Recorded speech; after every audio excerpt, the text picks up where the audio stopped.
C'est avec Abraham que nous nous mettons en route, lui qui a été invité à quitter son pays pour une terre inconnue. Il est la figure du pèlerin par excellence. Partir en pèlerinage, c'est quitter sa région, ses habitudes, ses manières de penser et de croire, bref, cette terre, pour en habiter d'autres, ne fût-ce que pour quelques jours, en acceptant de se laisser apprivoiser par les lieux et les personnes rencontrées. Une expérience humaine et spirituelle dont on ne revient jamais indemne. Écoutons le récit de ce départ. Le Seigneur dit à Abraham, « Quitte ton pays, ta parenté et la maison de ton père, et va vers le pays que je te montrerai. Je ferai de toi une grande nation, je te bénirai, je rendrai grand ton nom, et tu deviendras une bénédiction. Je bénirai ceux qui te béniront, celui qui te maudira, je le réprouverai. En toi seront bénies toutes les familles de la terre. » Abraham s'en alla comme le Seigneur le lui avait dit, et Lot s'en alla avec lui. Abraham avait 75 ans lorsqu'il sortit de Haran. Il prit sa femme Saraï, son neveu Lot, tous les biens qu'ils avaient acquis, et les personnes dont ils s'étaient entourés à Haran. Ils se mirent en route pour Canaan, et ils arrivèrent dans ce pays. Puis, de campement en campement, Abraham s'en alla vers le Néguev. Cette promesse résonne à l'infini dans toute la Bible. Elle en est le fil rouge. Abraham consent à cette promesse et il se met en route dans la confiance. Mais la réalisation de la promesse va tarder et Abraham est traversé par le doute, car il voit la vieillesse se profiler à l'horizon pour lui et pour sa femme Saraï. Et celle-ci, pour accélérer en quelque sorte la promesse, pousse son mari vers sa servante Agar, l'Égyptienne, qui va tomber enceinte. Elle mettra au monde Ismaël. La promesse retentit une nouvelle fois, alors qu'Abraham a 99 ans. Je suis El Shaddai, marche en ma présence et sois parfait. J'institue mon alliance entre toi et moi, et je te multiplierai à l'infini. Voici mon alliance avec toi. Tu deviendras père d'une multitude de nations. On ne t'appellera plus Abraham. Ton nom sera Abraham, car je te fais père d'une multitude de nations. Je te rendrai extrêmement fécond, je ferai de toi des nations, et des rois sortiront de toi. J'établirai mon alliance entre moi et toi, et ta descendance après toi, de génération en génération, c'est une alliance pour toujours. Je serai ton Dieu et celui de ta descendance après toi. À toi et à ta descendance après toi, je donnerai le pays où tu séjournes, tout le pays de Canaan, en possession pour toujours, et je serai leur Dieu. La promesse est répétée avec insistance et Abraham devient Abraham, père du peuple. Et le don de la terre fait partie de la promesse et s'inscrit dans une relation réciproque entre Abraham et sa descendance après lui. Ce don de la terre implique donc de la part d'Abraham et de ses descendants une responsabilité. Cette terre ne se possède pas, elle est donnée pour un projet de Dieu. C'est une terre sainte. L'Épître aux Hébreux comprendra qu'elle habite le cœur des croyants et qu'elle sera toujours en amont ou en avant de lui, terre de Dieu. Précision très importante dans le contexte actuel des revendications territoriales du peuple juif. La terre appartient à Dieu, elle est donnée à Israël pour y vivre dans la justice et le droit. C'est sans doute la raison pour laquelle le Seigneur lie cette alliance à la circoncision. C'est le corps de l'homme qui portera la trace de cette alliance. Mais les prophètes inviteront à aller plus loin, c'est le cœur qu'il faut circoncire. Quand Israël aura perdu sa terre lors de l'exil à Babylone et avec elle son espérance. Dans la foulée, le Seigneur renouvelle à Abraham sa promesse d'une descendance issue de lui. Ta femme, Saraï, tu ne l'appelleras plus Saraï, son nom sera Sarah. Je la bénirai, et même je te donnerai d'elle un fils. Je la bénirai, elle deviendra des nations, et des rois de peuples viendront à elle. Mais Abraham est plus que sceptique. Abraham tomba la face contre terre, et il se mit à rire, car il se disait en lui-même, « Un fils naîtra-t-il d'un homme de 100 ans, et Sarah qui a 90 ans va-t-elle enfanter ?» Abraham dit au Seigneur, « Puisse Ismaël vivre en ta présence. » Le Seigneur dit, « Mais non, ta femme Sarah va t'enfanter un fils, et tu lui donneras le nom d'Isaac. J'établirai mon alliance avec lui comme une alliance perpétuelle pour sa descendance après lui. J'établirai mon alliance avec Isaac que Sarah te donnera l'année prochaine à cette date. » Voilà que d'étranges visiteurs vont se présenter à Abraham devant sa tente au chêne de Mambré. Abraham va à leur rencontre et leur offre une hospitalité typiquement orientale. Il demande à Sarah de préparer un bon repas. Et voilà que les voyageurs annoncent à Abraham que Sarah aura un fils.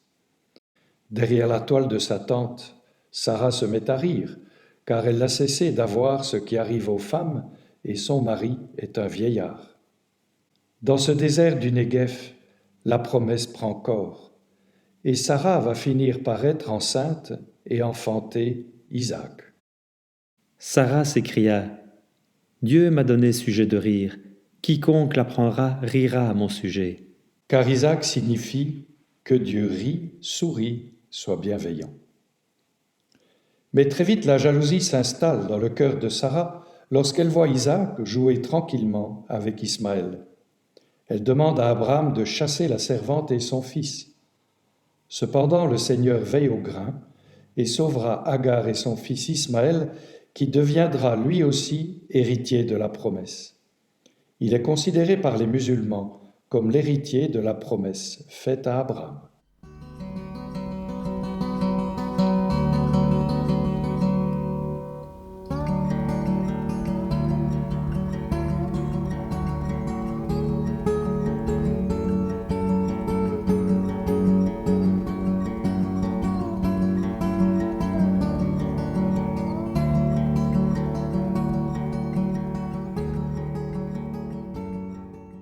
Abraham conclut une alliance au puits de Beersheba, ou puits des Sept, avec le roi Abimélec, qui est le premier étranger à être introduit dans la bénédiction divine.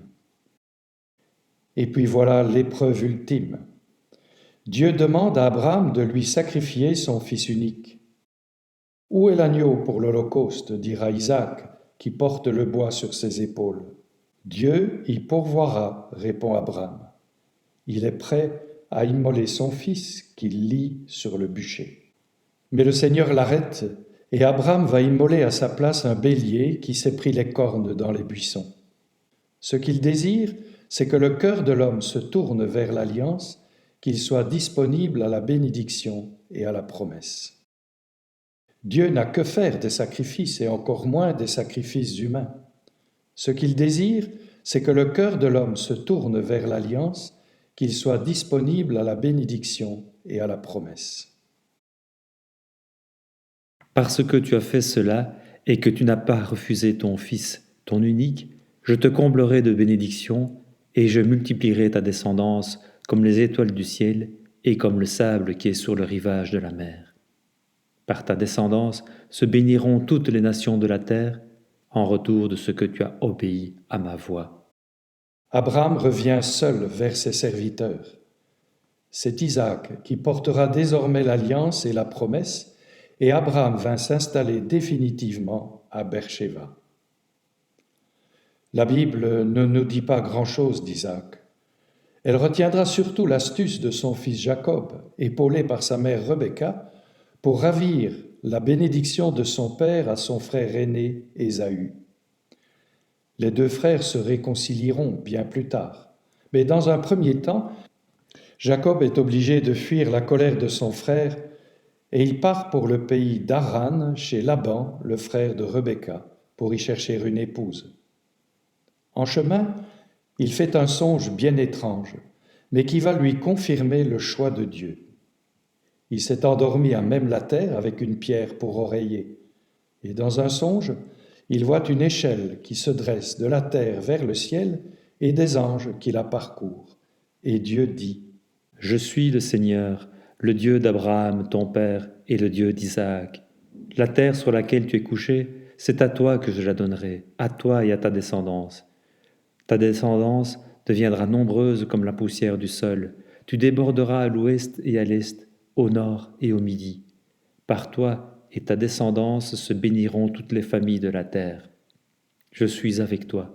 Je te garderai partout où tu iras et te ramènerai en ce pays, car je ne t'abandonnerai pas, que je n'ai fait ce que je t'ai dit.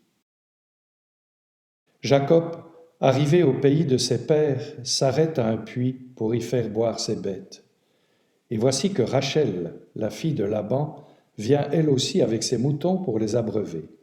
Jacob embrasse Rachel et se présente comme le fils de Rebecca. Rachel courut en avertir son père qui reçut Jacob avec joie. Après un certain temps, il lui propose de travailler pour lui gratuitement. Et Jacob accepte pour obtenir la main de Rachel qu'il aime. Le temps prévu arrive à son terme, on fait une grande fête, et le soir on amène la mariée à Jacob qui s'unit à elle. Au matin, il découvre avec stupeur que c'est Léa, l'aînée des filles.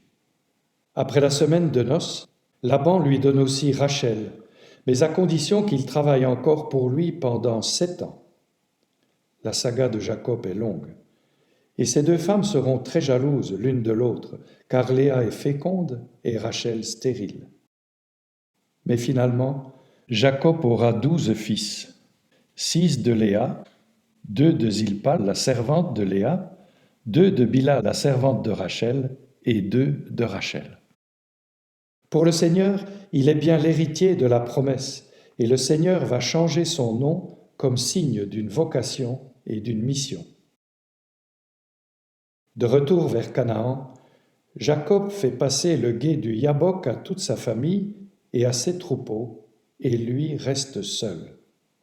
Un homme se roula avec lui dans la poussière jusqu'au lever du jour. Il vit qu'il ne pouvait l'emporter sur lui. Il heurta Jacob à la courbe du fémur qui se déboîta alors qu'il roulait avec lui dans la poussière. Il lui dit : « Laisse-moi, car l'aurore s'est levée. » »« Je ne te laisserai pas, répondit-il, que tu ne m'aies béni. » Et il lui dit : « Quel est ton nom ? » ?»« Jacob, répondit-il.